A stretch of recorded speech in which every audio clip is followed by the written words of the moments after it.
Hi everybody, it's Miss Koenig here today, and this is the next in our series of revision support videos which will hopefully help you with managing your revision in the run up to your GCSEs.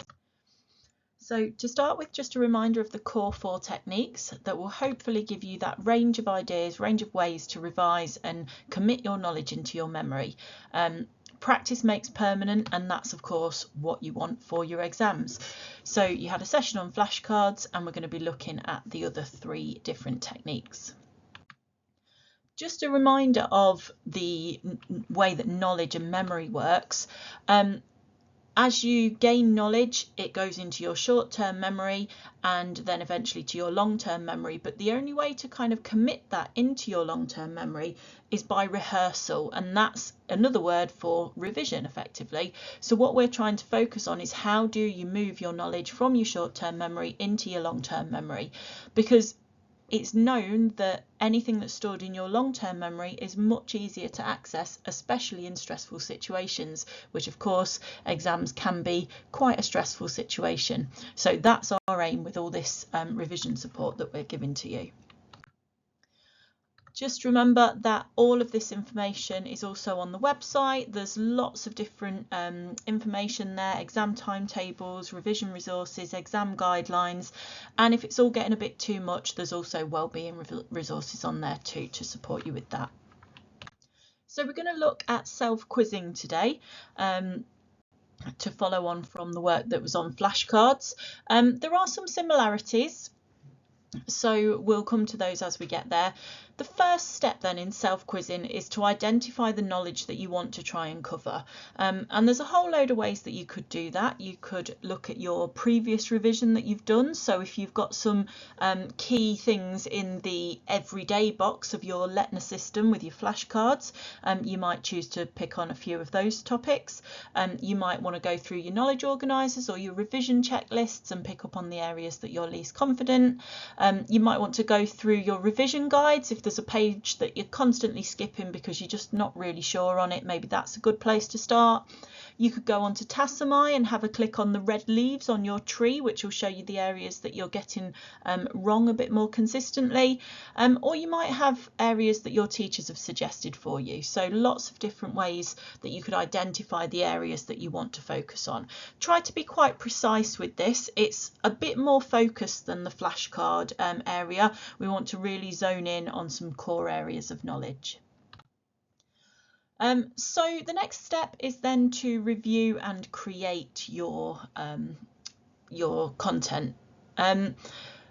You might want to read through your knowledge organisers, you might have textbooks, you might have notes, and then you're going to need to create some questions. So because an element of creating your own questions, a lot of the techniques then become quite similar to the advice for flashcards that you've already had. So I'm going to focus in this presentation on slightly more formal or exam style questions to add a little bit of extra dimension to the content. So in terms of gathering your questions then, if you are doing slightly simpler questions, you could create your own. You could work with a friend and make questions for each other. You might ask a teacher or use a resource such as BBC Bitesize, or you might use past exam questions from whichever exam board it is for the topic that you are focusing on. You want to try ideally to make these questions a little bit longer, a little bit more complex than what you've already got on the flashcards, because we want to focus a little bit on technique as well when we're doing practice questions. When you're doing self-quizzes, it's not necessarily just the recall, it's also thinking about how you answer those questions. So once you've gathered your questions and you've decided what it is that you want to do, you're going to need to actually have a go at those questions. You can see here I've used some practice exam questions from geography and English, and you want to try to answer those questions without your notes. Make sure you're under exam conditions, and as you're going through it, pay attention to any command words. So when we say command words, that's things like explain or describe or evaluate. and also any highlighted words. So for example, you can see there in the geography question where it says explain 2 reasons why the percentage employed in agriculture often decreases as a country develops. The command word there is explain. So it's asking you to give a reason. They want you to explain 2 reasons, and they've been quite helpful there in giving you 2 very distinct spaces if you look at the area below. And then it tells you what the focus of the question is going to be. You'll see that there's 4 marks there. So if you break that down, that's 2 marks per reason. So you'll need to explain twice. So give a reason, say why, give another reason and say why. And often you can break the question down in that way to make sure that you are being as efficient as you can with your answers rather than just waffling on. Some are a little bit more complex. So for example, the English questions there are obviously a little bit more wordy. There are much more marks available for those particular questions, 30 marks as opposed to 4. But again, make sure you read that question carefully and pay attention to little things where it gives you a prompt. So it's telling you there, write about how the different generations respond to events and to each other, and how Priestley presents the different generations in the play. And that gives you a little bit of an idea as to where you need to focus your attention in that answer. So take your time, answer in full sentences, and keep thinking about any particular exam specific techniques that your teachers may have taught you. The next stage then, once you've answered those questions, is to go back to the content and self-mark your answers. Use green pen so you can see where any further areas are for revision, so that you can highlight anything that you've still not quite got right. If you're doing exam questions, it's really helpful to use the mark scheme that goes with the paper. So you'll see here on the bottom right hand side of the page is the mark scheme for the geography question that was on the previous page, and it's explaining this is what the examiner will have when they are marking your work after you've taken your exam. And you'll see there that it says award 1 mark for the identification of a reason why the percentage of people employed in agriculture decreases as a country develops, and further marks for the explanation of this reason. And if we look at the top bullet point there, it's breaking it down. So for example, the point would be that more people work in factories, so you get 1 mark for that. And then your explanation for the 2nd mark is as these jobs are often higher paid. So you need to make sure that when you're structuring your answer, you're thinking about giving a really clear specific point and a really clear specific reason, if that's the style of question that you're answering.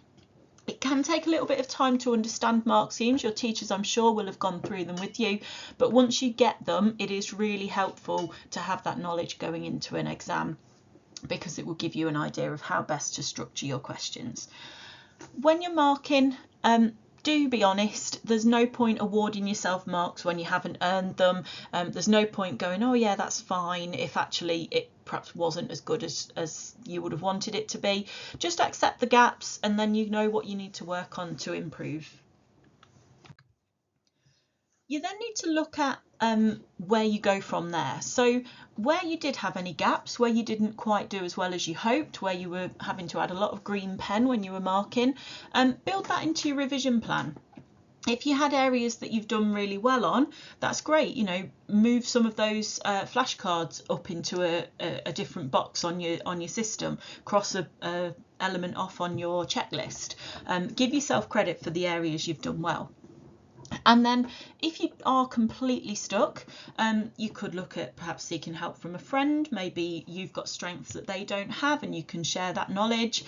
You can of course ask your teacher. And another area that I just wanted to highlight to you that some of your teachers may have showed you before is the examiner's report. So every year after an exam is sat and all the papers have been marked, each exam board will write what they call the examiner's report, and it will be in the format that you can see here, and these are really helpful for letting you know what the examiners are looking for. So this is again for a geography question, and it will say, so these examiners who write these have seen thousands and thousands of people's answers for all the people who have completed that exam last year, so they can see where the problems were. So they can say that this question was well answered by most candidates. They can say that the response that was most seen was a reference to urban push factors, etc. They can also say things like, if you look to the last sentence there, the main obstacle to achieving 2 marks was a lack of understanding of the term counter-urbanisation, with a sizable number of candidates confusing this with urbanisation.